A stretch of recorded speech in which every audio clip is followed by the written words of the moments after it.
समुदाय, महिला, पुरुष, मीडिया बंधु, मंच पे आसीन और जो सामने बैठे हैं सुनने के लिए, सबको जगह जगह जोहार। हम बहरा है देखिए, अभी आज हम लोग चर्चा करने के लिए आए हुए हैं मुख्य 4 पॉइंट के लिए। 4 पॉइंट में एक पॉइंट है यूसीसी, दूसरा पॉइंट है डीलिस्टिंग, तीसरा पॉइंट है वन संरक्षण और अन्य आदिवासी कानून, चौथा में है अन्य समस्याओं के लिए राष्ट्रव्यापी संगठन।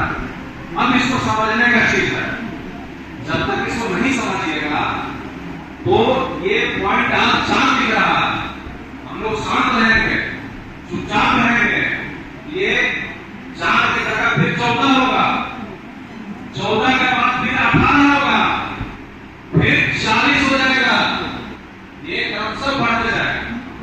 इसको समझने के लिए थोड़ा सा मेरी बातों को गौर से समझने का कोशिश करना। पहले हम ये बताने का कोशिश करेंगे, समझने का कोशिश करेंगे, खासकर आज हम लोग ट्राइबल भाई लोग यहाँ पे, आदिवासी भाई, तो आदिवासी भाई हैं यहाँ पे। उसके पहले एक चीज को समझना है, हेलो, एक चीज को समझने की कोशिश करना है जिसका नाम है उपनिवेशवाद। उपनिवेशवाद जिसका दूसरा हिंदी होता है जिसको कहते हैं परतंत्र। उपनिवेशवाद का मतलब क्या हुआ? दूसरे जगह का आदमी दूसरे जगह जाके अपना नियम कानून लगा के लोगों को वहां पे अपना राज करना। उपनिवेश मतलब समझे वो दिक्कत। अब बहुत ज्यादा इतिहास में हम नहीं बात करेंगे, एकदम सामान्य लोग हैं हम लोग, सामान्य भाषा में समझने का कोशिश करेंगे। भारत एक ऐसा देश है जिसमें कई लोग अलग अलग कालखंड में आए। कहां से आए इसको समझ के थोड़ा सा पीछे जाना होगा। पहले ये जानने का कोशिश करना होगा कि जो हम लोग मानव हैं, हम लोग यहाँ पर आदमी सब बैठा है, ये दूसरा चीज भी बैठा है, सब आदमी बैठे हैं, तो क्या आदमी क्या अचानक कहीं से आके टपक गया? कैसे आया आदमी? देखिए, अगर बायोलॉजी के कोई होंगे, ऐसे प्रोफेसर साहब तो है एंथ्रोपोलॉजी का, इसको छोटा सा ज्यादा लंबा नहीं खींचेंगे, तब आदिवासियत को हम समझाना चाहते हैं। जब तक आदिवासियत नहीं समझ में आएगा तो तरह तरह का आपके साथ हमला होगा, उन हमलों को नहीं समझ पाइएगा। हमारे कई तरह के संरक्षण के कानून बने हुए हैं, क्यों हमको बना के दिया गया है कानून? आदिवासियों को, मूलवासियों को ये समझना। तो आदिवासी समझने के लिए, आदिवासी और आदिवासियों को समझने के लिए जरा सा ध्यान दीजिएगा मेरी बातों। अचानक आदमी आगे टपक नहीं दिया, आदमी दूसरे जानवर, 4 जानवर का नाम आता है, चिंपैंजी, गोरिल्ला, ओरंगुटान और गिबन। इन चारों से कुछ वैज्ञान माने बायोलॉजिकल चेंज होने के कारण वो धीरे धीरे बड़ा वाला बंदर, छोटा बंदर, पूंछ वाला बंदर नहीं, बिना पूंछ वाला बंदर से वो आदमी की ओर बढ़ा। तो केवल ऐसा आदमी नहीं बना, पहला आदमी का दाता है 70 लाख साल पहले बना। और कीजिएगा बात को, उसके बाद कई तरह के मानव बने, उसमें कई लोगों का नाम है, एक दो का नाम हम बता देते हैं, जैसे कि होमो हेबिलियस, होमो इरेक्टस, निएंडरथाल्स, और अभी पूरे दुनिया में बाकी सब क्या हो गए? विलुप्त हो गए।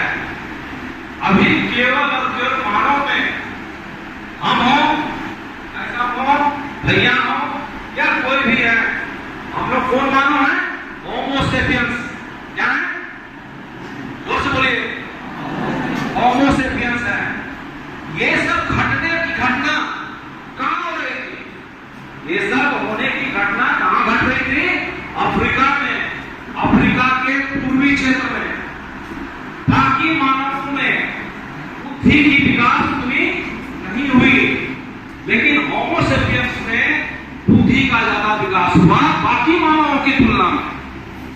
बुद्धि नहीं होने के कारण वो मानव धीरे धीरे विलुप्त हो गए और केवल पूरे दुनिया में अभी लगभग 7 अरब के आसपास लोग हैं।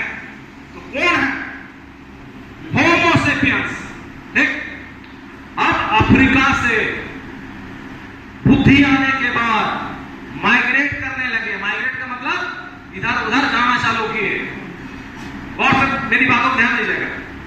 तो अलग अलग कालखंड में, अलग अलग समय में पश्चिम एशिया में कहता है कि 90,000 साल पहले घुसा होमो सेपियंस।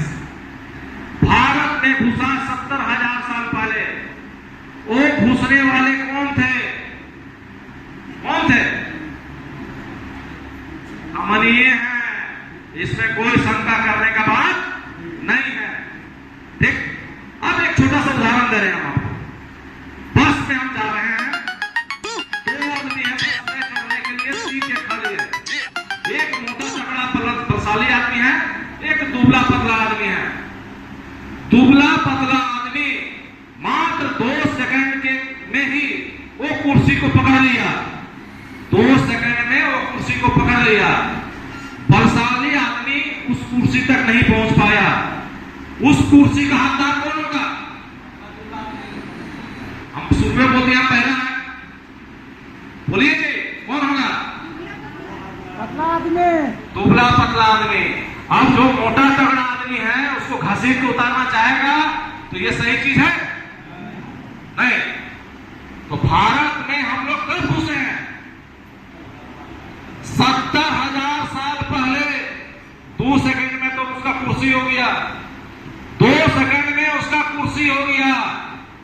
यहां पर 70,000 साल पहले भारत में हम लोग आए हैं, जिसका मेरे पास यहाँ पे हम किताब भी लेके आए हैं आप लोग के लिए कि अगर ये आदमी बोल रहा है, सच बोल रहा है, झूठ बोल रहा है, तो मेरी जो भी बोल रहे हैं उसके बाद आप उसको देख सकते हैं। दिखाने के लिए भी सबूत लेके आए।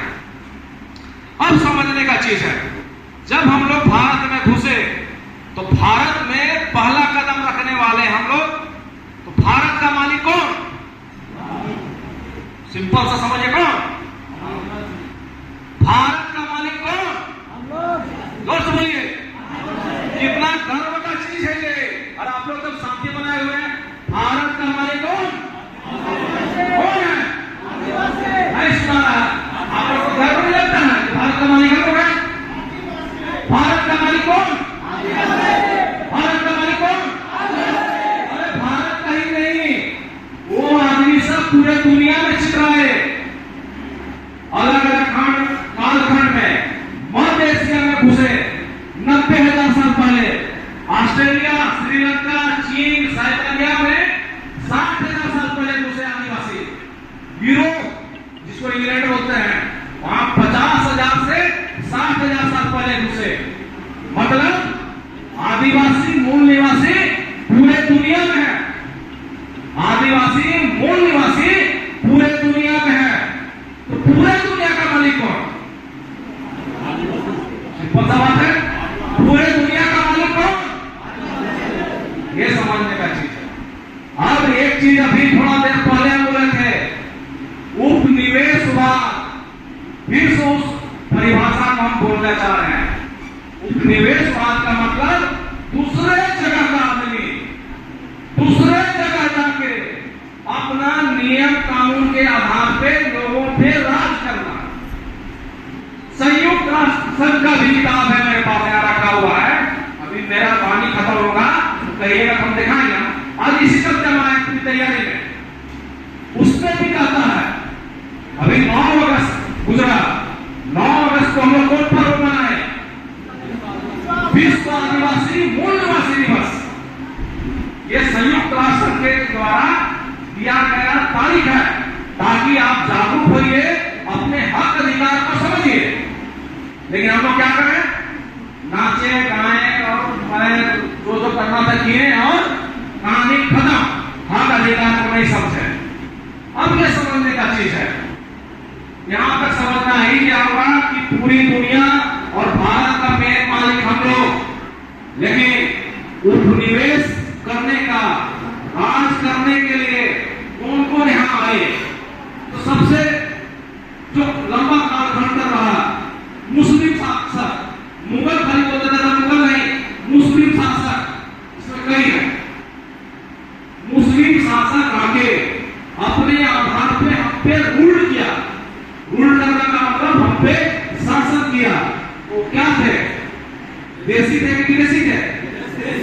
बाहरी कहिएगा कि बाहरी कहिएगा, सिंपल सा बात। उसके बाद फिर समझने की कोशिश करना है, फिर समझिए। फिर बड़ा फेमस नाम आता है अंग्रेजों का, वो आए थे यहाँ पर व्यापार करने के लिए। व्यापार करते करते यहाँ पर क्या करने लगे, अपना नियम कानून थोप दिए। उपनिवेशवाद हुआ कि नहीं हुआ? वो देसी थे कि विदेशी? सिंपल सा बात। ऐसे कई हैं, लेकिन इसमें भी समझने का कोशिश करना है। भारत में केवल और केवल ऐसे लोग ही नहीं घुसे हैं जो भारत को परतंत्र करने के लिए घुसे हैं। एकांत लोगों का उदाहरण देने जा रहे हैं जो भारत में आए और भारत में मूल निवासियों को अपना भाई समझे और वो अपना नियम कानून नहीं लगाए, वो हमसे मिलजुल के रहे, भाईचारगी रहा और हमारे कानूनों का चाहिए वो सम्मान किए। अब हम दूसरा चीज बोल रहे हैं, अंग्रेज क्या है? विदेशी। मुगल क्या है? विदेशी। तुर्क क्या है? विदेशी। हून क्या है? विदेशी। अब हम पूछने जा रहे हैं, नेपाल के लोग जो भारत में आके बसे हुए हैं, वो देशी है विदेशी है? सोचने में समय लगा कि आदमी कौन सी पूछ लिया, कौन सी है जी? नेपाली कौन सी है? विदेशी है, लेकिन वो हम पे राज करता है, हमसे गला मिलता है, हमारे दुश्मन के साथ करता है। तब भारत ने उसको क्या किया? सैन्य ताकत भी दिया, गोरखा रेजिमेंट तक उसको दिया गया। उसको हम भाई मानते हैं, समझने का बात कर लीजिएगा। फिर अभी यहीं पे कचहरी पास स्वेटर बेचने के लिए आए होगा, स्वेटर बेचने आए होगा ना? हाँ, क्यों कहते हो? भूटान का नहीं, नेपाल का नहीं, भूटान से होता है, समझे तो? भूटान के लोग भी भारत में हैं। कलकत्ता जाइएगा तो चाइना बाजार है, लेकिन उन लोग यहाँ निवास कर रहे हैं, यहाँ के कानून को सम्मान कर रहे हैं और हम लोग किसी तरह का परेशानी का काम नहीं कर रहे हैं, उनसे कोई दिक्कत नहीं है। लेकिन जिस तरह से अंग्रेज विदेशी और कोई विदेशियों का नाम नहीं है, आज हम पूछने जा रहे हैं कि भारत में एक और दूसरा 4,500 साल पहले आर्य, जिसको पीएनए ने भी, इतिहास ने भी, उन लोग खुद अपने जीवनी में लिखा है, भाषा विज्ञान में कई तरह से प्रूव हो चुका है कि वो बाहर से आए।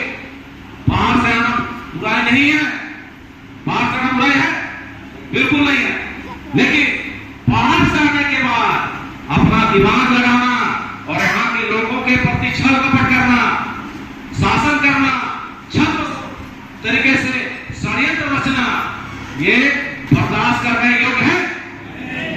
इस चीज को समझना है। अब इस चीज को आप कुछ उदाहरण में बताना चाहते हैं। आरक्षण का विरोध करने वाला कौन?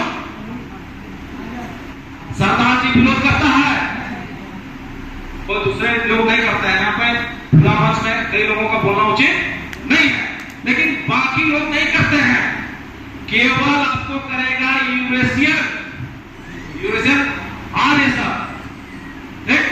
दूसरा चीज कौन कर? फिर अभी हम आपको बताने जा रहे हैं कि धार्मिक षड्यंत्र में फंसाने वाला कौन?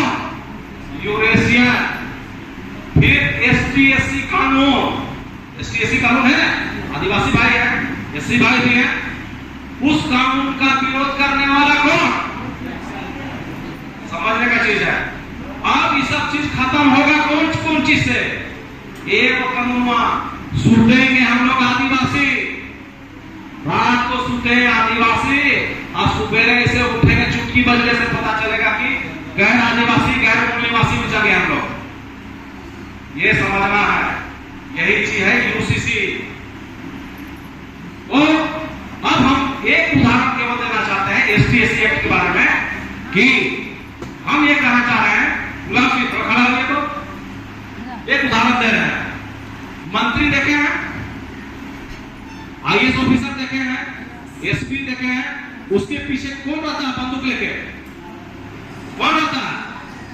बॉडीगार्ड रहता है। ये आदमी खड़ा है, इसके पीछे बॉडीगार्ड दिख रहा? जोर से देखिए, देखेंगे कैसे बॉडीगार्ड दिख रहा? आप लोग दिख रहा बॉडीगार्ड? हमको दिख रहा बॉडीगार्ड, बॉडीगार्ड दिख रहा। ये आदिवासी आदमी है, इसके पीछे एसटी एससी कानून है, इसको कोई छू नहीं सकता है।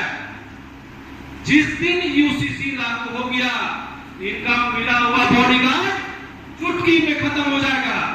क्या वो आप नहीं बचाना चाहिएगा? एसटी एससी कानून, यूसीसी आएगा, वो कहानी खत्म। खाली एक कानून में हम उदाहरण दे रहे हैं, धन्यवाद। पढ़ जाइए। दूसरा चीज आता है डीलिस्टिंग।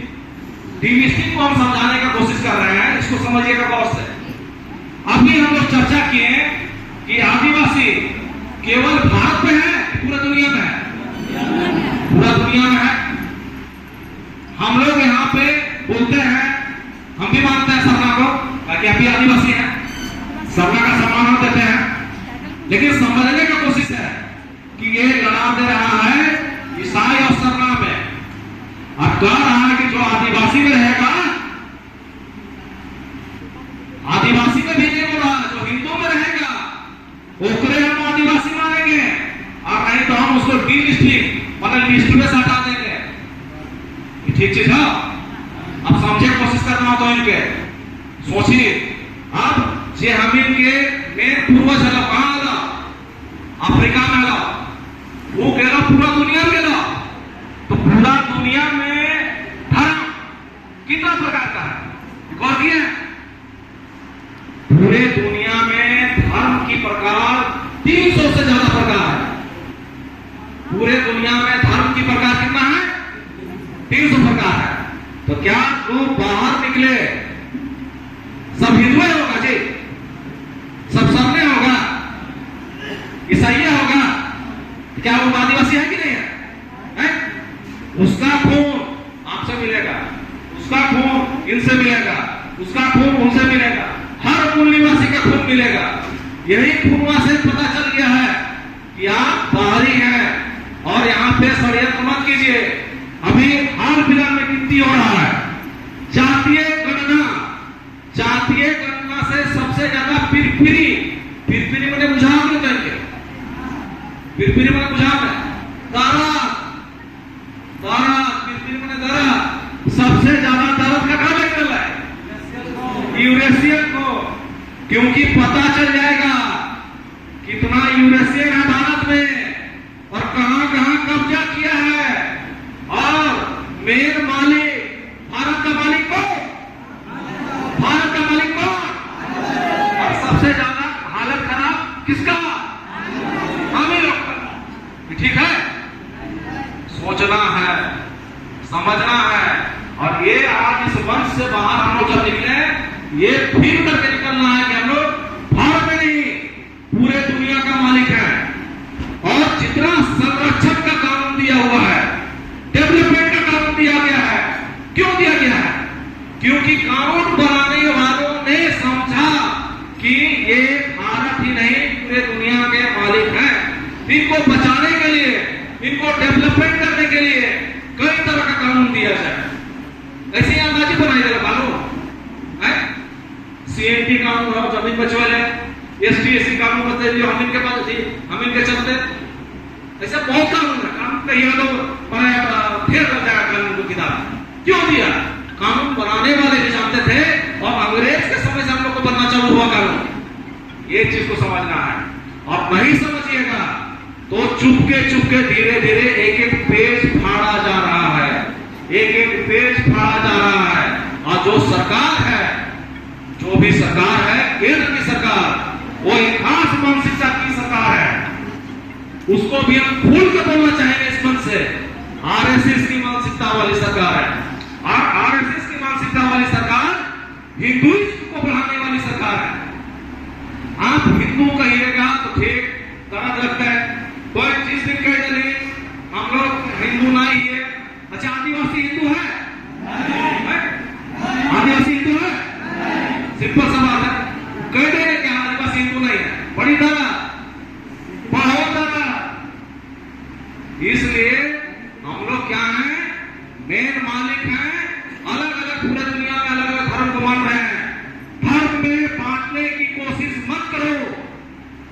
ये नारा होना चाहिए और हम लोग को अभी दिल क्या होना चाहिए, बड़ा होना चाहिए।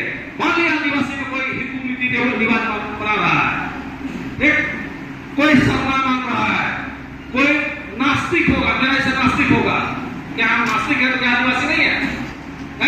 कोई ईसाई तो दूर है, क्या वो मेरा भाई नहीं है? अरे उसको घुमा नहीं मिलेगा तेरा से, तो क्यों बांटने का काम, डिविजन करने का बात क्यों? पूरे दुनिया में मान रहा है सबको आदिवासी, कोई ईसाई भाई तो उसको कह रहा है कि तुमको डिविजन कर देगा, क्यों कर देगा भाई? उसको धर्म से आदिवासियों का कोई मतलब नहीं है। लेकिन ये सरकार षड्यंत्रकारी है, वो डरा रहा है कि तुम इसमें आ जाओ और इसमें आने से हिंदुओं की संख्या बढ़ाएगा, और हिंदुओं की संख्या बढ़ाने से क्या होगा? भारत को एक मिशन है कि भारत को बनाएगा हिंदू राष्ट्र। जिस दिन हिंदू राष्ट्र होगा फिर वर्ण व्यवस्था के चक्कर में हम लोग फिर क्या हो जाएंगे, नीचे पायदान हो जाएंगे, और जितना हमारा मिला हुआ नियम कानून है, हक अधिकार है, सब चुटकियों में खत्म हो जाएगा। इन्हीं सब जनबातों के साथ मैं अपनी वाणी को कभी विराम नहीं देता हूं। बोलिए सर। दिखाई दे रहे कि भारत देश वर्तमान में यूरेशियन या आर्य कौन है? यूरेशियन और आर्य कौन है, उसमें स्पष्ट शब्द में बताना चाह रहे हैं, जो आदिवासी नहीं है, जो एसटी आदिवासी नहीं है, जो एससी नहीं है, जो ओबीसी नहीं है,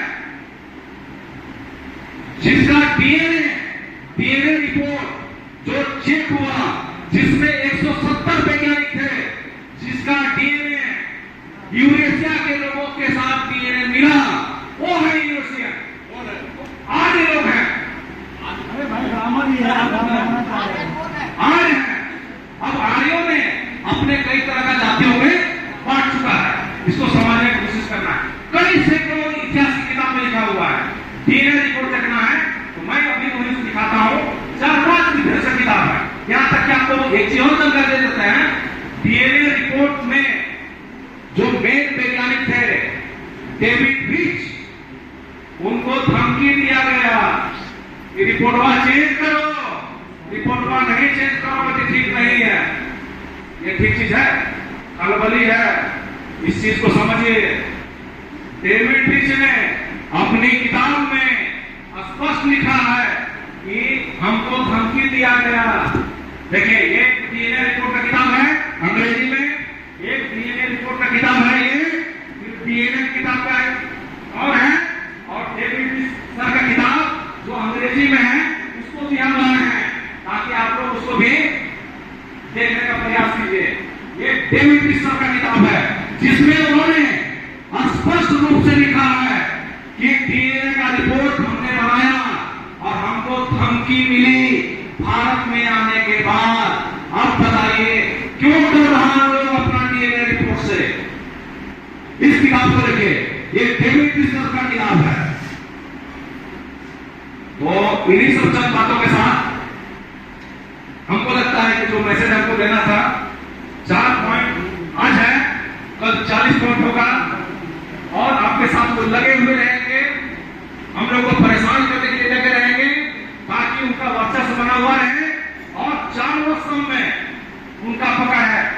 4 स्तंभ मतलब न्यायपालिका, विधायिका, कार्यपालिका, मीडिया, इन 4 स्तंभ में वर्चस्व बनाए हुए रखना चाहते हैं। हम आप लोगों से करना चाहते हैं, आह्वान करना चाहते हैं कि धीरे धीरे कोशिश किया जाए, एक दिन में तो होगा नहीं, लेकिन धीरे धीरे 4 स्तंभ में भी हम लोग धीरे धीरे काबिज हों और स्वशासन हो, हमारा बहुजनों का शासन हो। बैठने वाले भले हमारे लोग जा रहे हैं, केंद्र में भी जा रहे हैं, राज्य में भी जा रहे हैं, लेकिन कोई दूसरे पार्टी के थ्रू जा रहे हैं। हर पार्टी का अपना संविधान होता है, वो वहां जा रहे हैं, लेकिन क्या कर रहे हैं, उनके संविधान के आधार पर वहां पर फॉलो कर रहे हैं और हमारी आवाज वहां तक नहीं उठ पा रही है। इन्हीं सब चंद बातों के साथ मैं अपनी वाणी को विराम कभी नहीं देता हूं और मैं कभी दूंगा। धन्यवाद। बहुत बहुत धन्यवाद करवाली से।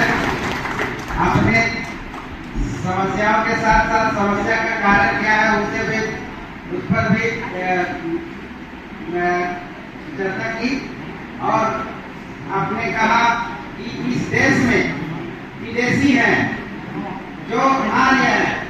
सर ने कहा कि इस देश में विदेशी है जो आर्य है, सारा समस्या का जो जड़ देश में समाज में बना हुआ है। सर ने कहा कि ये आर्य कौन है, तो कहा कि जो एसटी नहीं है, जो एससी नहीं है, जो ओबीसी नहीं है, और जो इस एसटी एससी ओबीसी से धर्म परिवर्तित माइनॉरिटी नहीं है, तो कौन बचते हैं? ब्राह्मण। इस देश में विदेशी ब्राह्मण है जो नाजायज रूप से हर जगह पर कब्जा किया हुआ है, जो सारा समस्याओं का जड़ है। और जब तक हम इसका षड्यंत्र को नहीं समझेंगे और इसके खिलाफ में हम तो तुलना नहीं करेंगे, तब तक ये समस्या तीनों दिन नए समस्या करते रहेंगे। क्यों करते रहेंगे? क्योंकि इनका धर्म यही करता है, इनका ठीक है।